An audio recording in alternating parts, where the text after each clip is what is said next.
কোচবিহার বসন্ত উৎসবে এসে তোমার কেমন লাগছে? খুবই ভালো লাগছে। অনেকে মনে রং লাগাতে রঙিন জল পান করে, এক্ষেত্রে তোমার কি ওপিনিয়ন? সবার আলাদা আলাদা ওপিনিয়ন থাকে, তো আচ্ছা। আমার কাছে ফ্যামিলিকে টাইম দেওয়া বেশি ইম্পর্টেন্ট, সবার সাথে আচ্ছা। রং খেলাটাই বেশি ইম্পর্টেন্ট, সেটা Okay. হোক না সিদ্ধি, উইদাউট ভাত।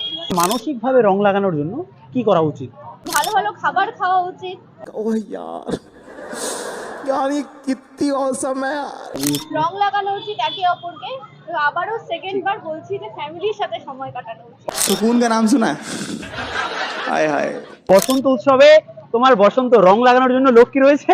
হ্যাঁ অবশ্যই, আমি ম্যারিড, এই যে দাদা। এই বসন্ত উৎসব ফেস্টিভ্যালটা কি করে সেলিব্রেট করবে তার জন্য তুমি কি বার্তা দেবে দর্শকদের?